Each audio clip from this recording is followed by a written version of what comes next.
그 정호영은 이제 제가 봤을 때는 결국 낙마할 것 같아요. 이 사람 끝까지 갖고 가기 너무 부담스러워. 지금 나오고 있는 것만 해도 하루에 20개씩 나오는데. 정호영 그쵸. 내정자를 가지고 저렇게 버티는 이유는 정호영 내정자가 만약에 빨리 낙마하면 다음 타겟들이 계속 나오기 때문에 예. 최대한 버티는 것 그렇죠. 같습니다. 정호영이 타겟팅으로 이제 바람막이 해주는 건데 그중에 정호영 딸이 아버지 수업을 수강했는데 학교에서는 이런 경우에 학교에 신고를 해야 된대요. 아버지나 어머니의 강의를 자녀가 수강하게 되면 학교에 신고를 해야 되는데 학교에 신고를 안 해. 학점을 주잖아요, 자기 아버지가. 네. 학점 어떻게 줬나 엄청 궁금한데. 그런데 학점에 대해서는 개인정보이기 때문에 제공하기 어렵다. 그게 말이 학점 됩니까? 얼마를 줬는지 공개를 할 수가 없는 거예요. 짜게 줬다면 공개를 했겠지? 그쵸. 아니 원래 이랬으면 3년 전이었으면 바로 압수수색 들어가지 않았겠습니까? 그리고 이것뿐만 아니라 뭐 봉사활동 특혜 얘기도 나오고 있고 너무 많이 터져서 이거 설명하는 것조차 시간이 부족할 정도인데 최근에 뭐 노란우산 공제라든지 그러니까 해온 집 보면 그 정호영 후보 본인뿐만 아니라 그 주변의 경북대 주위에 있는 사람들도 대부분 비슷했으니까 지금 아무 말도 못하고 있는 게 아닌가라는 생각밖에 안 듭니다. 예. 그 경북대 병원장 말고요. 겸직한 자리가 11개. 근데 겸직을 할 때는 신고를 해야 된다잖아요. 기억 안 나세요? 어? 정경심 교수가 어디 맞다. 무슨 뭐 자문 뭔가 저 하나 뭐 했다고 음. 난리 났는데 알고 보니까 예. 신고 안 했다고 제 기억에 JTBC가 보도를 했어요. 그런데 신고한 것이 나왔어요. 그거 가지고 난리 났었잖아요. 그리고 어이가 그 중에 없네요. 신고한 거 6개 정도 되고요. 6개 신고하는데 신고 안 한 것 중에 임대소득 있잖아요. 네. 동성로에 네. 있는 그 빌딩. 네. 그 빌딩에 나오는 수익이 자기 연봉보다 많아. 근데 이건 신고 안 해도. 네. 그러면서 꼼꼼하게 아끼려고 노란우산 공제는 또 가입을 해. 그래갖고 한 1년에 99만 원씩 또 공제를 받아. 와, 놀랍습니다. 한동훈 배우자 위장 전입 보고도 경악을 했습니다. 진짜. 이럴 때 생각나는 게 김영삼 대통령의 말이죠. 네, 뭔데요? 돈을 택하거나 어. 명예를 택하거나. 둘 중에 하나만 해라. 네, 그 김영삼 대통령 화끈했어요. 그러니까 자기 자녀가 자기 수업을 받게 만들었는데 어차피 학점은 줬을 때고 정호영 스타일로 보면 굉장히 잘 줬을 것 같고 공개하라니까 개인정보라 그래요. 개인정보인 주체인 딸이 공개하세요라고 하면 되는 거잖아요. 이 문제는. 그렇죠. 그리고 정호영이 자녀 편입 때도요. 친인척 사전 신고를 생략했어요. 또 많이 부끄러웠나 봐요. 뭔가 잘못됐다는 걸 아는 거죠. 이건 뭐 거꾸로 생각해 보세요. 민주당에 누가 이런 거 해보세요. 그냥 해부되었을 거예요. 자, 넘어갈게요. 하도 많아가지고. 어떤 방송에서 요즘 그 장관 후보자들 일부는 양아치라고 표현하더만, 그 정도로 표현하더만, 그 자리에 올라가면 안 되는 사람들을 꼭 거기다 딱 앉혀놨어. 심하다 싶을 정도. 우리가 2주 전에 우리 푸나님의 헤드라인이 어떻게 이렇게 한결같이 이런 거였잖아요. 하나같이. 하나같이. 똑같아. 어떻게 하나같이 이런 자들만. 그런데 그 후로 더 엄청나게 나왔어요. 2주 동안. 네.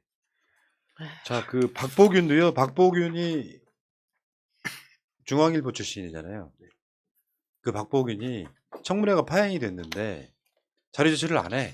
대표적인 이유가 뭐냐면은 딸이 독립생계를 하고 있는데 딸이 혼인신고를 안 했지 사실은 관계다. 혼인신고 안 한 이유가 코로나 때문이다. 에? 그래서 딸에 대해서는 신고를 안 했다 이런 이야기예요. 혼인신고는 할 수 있어요. 코로나가 있어도. 그러니까 말도 안 되는 거죠 지금. 네. 사실은 관계이기 때문에 같이 안 살고 있기 때문에 신고를 안 했다 이렇게 표현했는데 여기에 대해서 정청래 의원의 동영상 한번 볼게요. 사이다가 좀 있어서 네. 보여드릴게요.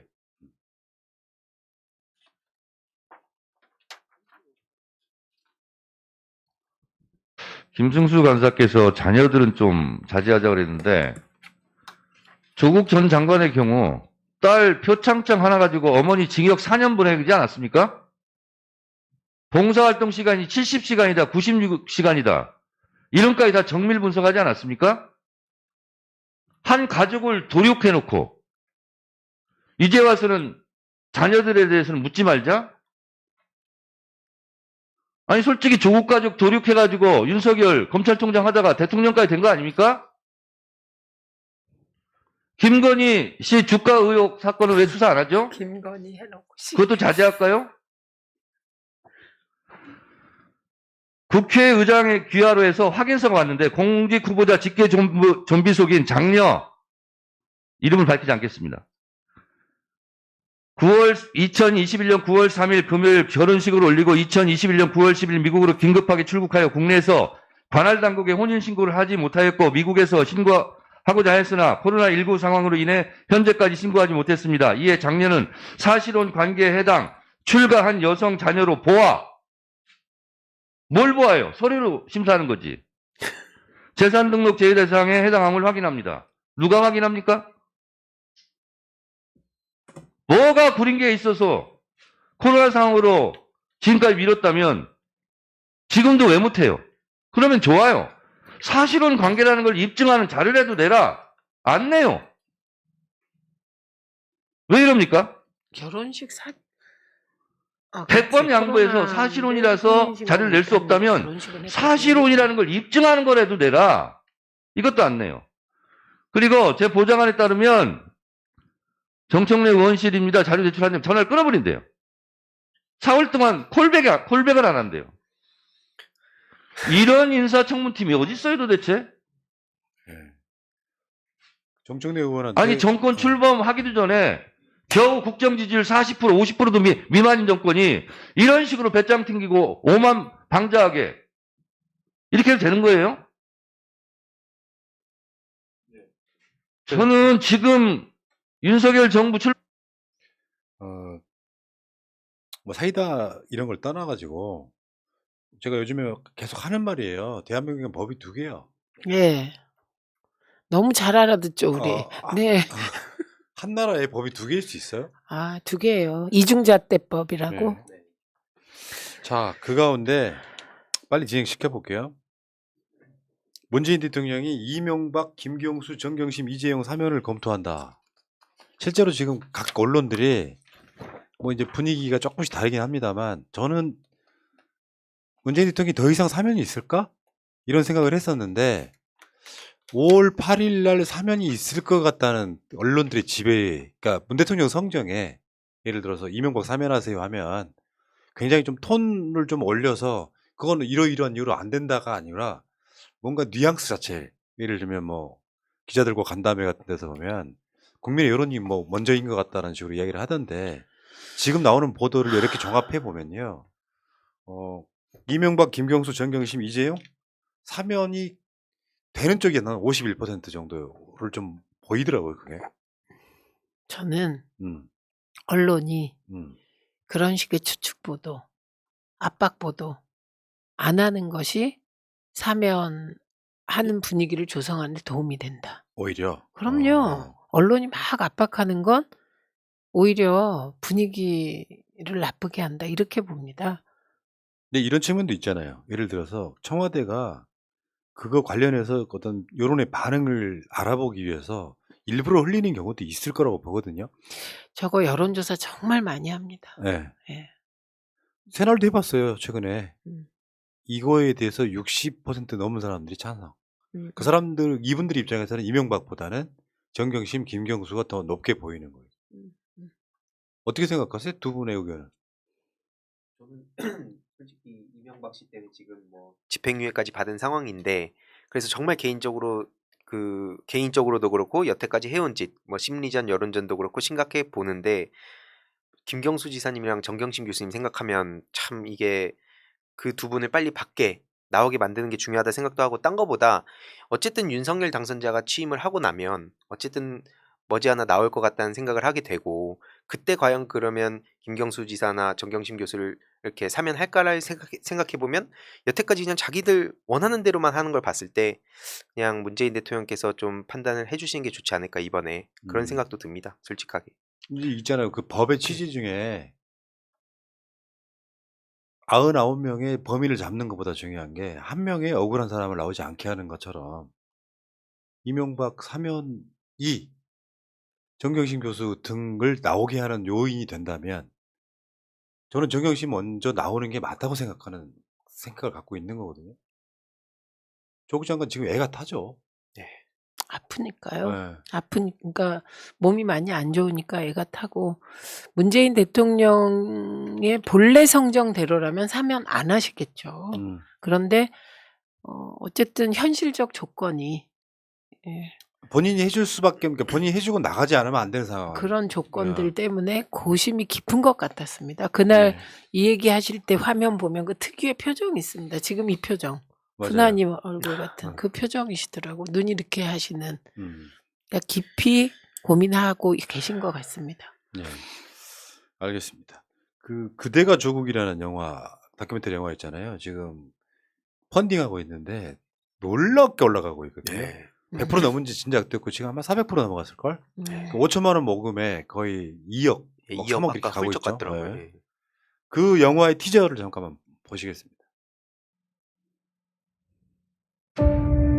이것이 사실이든 아니든 사냥감을 반쯤 죽여놓는 거거든요. 아, 얘네들은 이 집안을 죽이기로 마음먹었구나. 총장님이 지시를 내리셨습니까?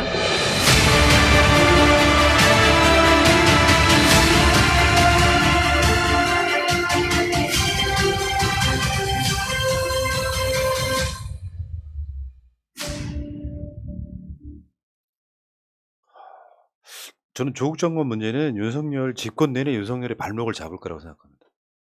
그게 업보인 거죠, 업보.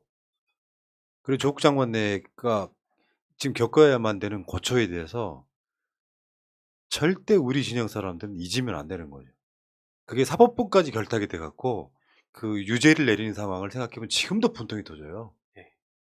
아, 도저히 그 표창장을 조작할 수 없는 사람이 조작했다는 증거를 포렌식 다 무시하고 판결을 내리는 법원이나 이거를 표적 수사해가지고 사모펀드 뭐 이런 게 시작된 그 수사를 그러니까 입시비리로 몰고 가서 감옥에 집어넣는 놈들이나 별건의 별건 네. 수사를 했습니다. 그것을 갖고 고려대, 부산대가 입학 취소한 놈들이나 사회 전체적인 기득권들이 한 사람을 그냥 다구리 놔버린 이 사건이거든요, 지금.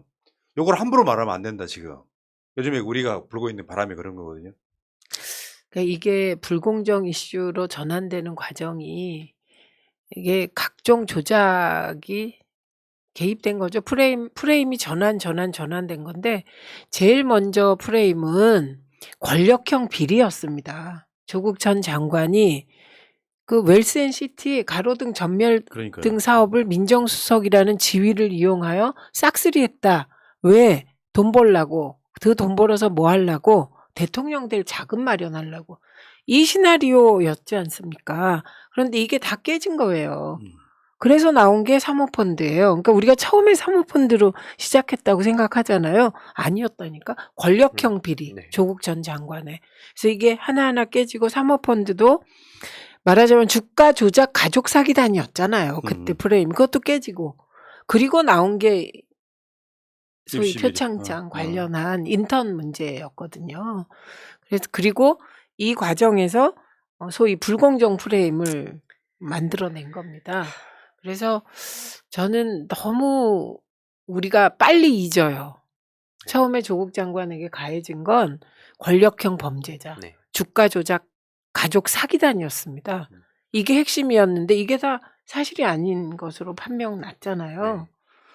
그런데 이래서 우리가 언론개혁을 얘기한 예. 것이죠. 윤석열 이 사람이 임기 내내 회자될 수밖에 없는 인물이 지금 네, 대척점에 조국 장관이 있는 조국입니다. 거잖아요. 예. 그럼 정호영 건도 그렇지만 언론들이 은근슬쩍 물타기 하려고 그러는데 정호영 건과 조국 장관 건은 달라요. 네. 네, 맞아요. 그러니까 굳이 다 인정한다고 치면 99시간 해야 될 봉사활동을 70시간 했다고 허위 이렇게 표현했잖아요. 그러니까 법은 그런 거잖아. 99시간이라고 하는 시간을 채워야 되는데 99시간 안 됐으면 이 봉사활동은 허위.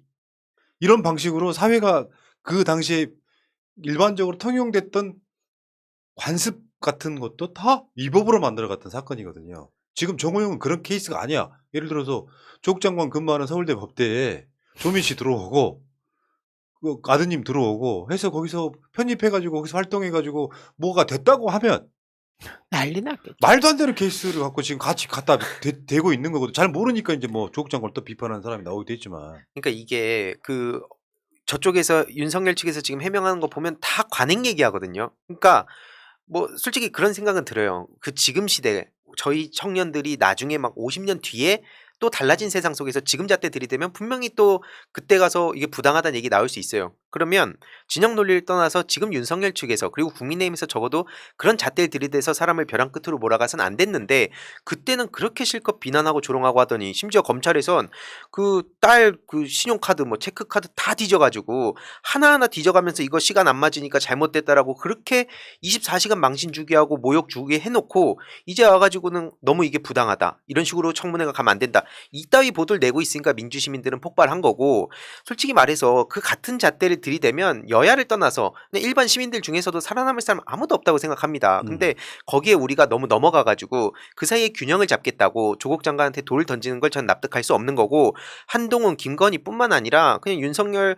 정부에 들어설 고위공직자들 동일잣대 동일검증 요구하는 이유도 네. 거기 있는 건데 그마저도 막 진영 논리다, 대선 불복이다라고 또 얘기한 사람들이 있어요. 근데 거기에 민주당 의원들도 흔들림 없이 그런 비난은 좀 감수하고 갔으면 좋겠습니다. 그 서울중앙지검에서 김건희 수사에 대해서 무혐의 처분하려고 했대요 최근에.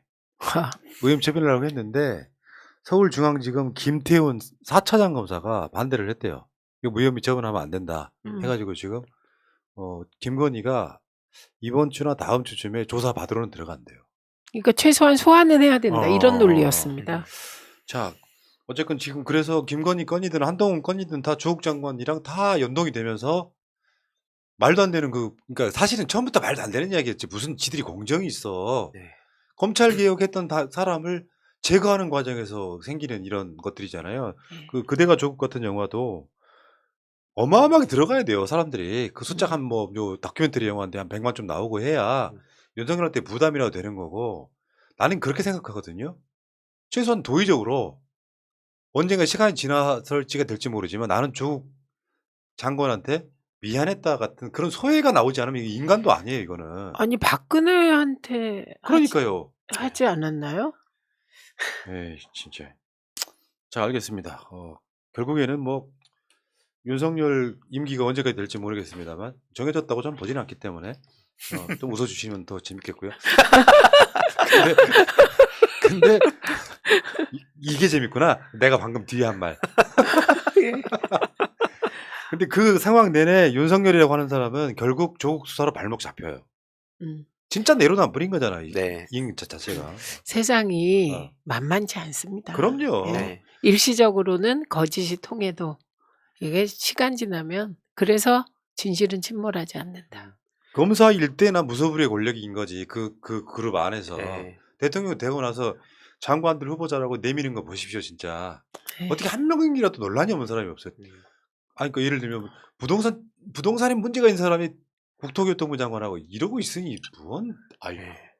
저도 예전에 제가 마지막으로 말씀드리자면 정치 무관심층일 때는 그 이렇게까지 이 되게 사회 발전 뭐 개혁 이런 게 어렵다는 생각을 못 했었어요, 솔직히. 근데 요즘 역사를 공부하면서 왜 뭐 수십 년 전이든 수백 년 전이든 지극히 상식적인 얘기인데도 불구하고 그게 굉장히 오래 걸렸다, 진일보 하는 게.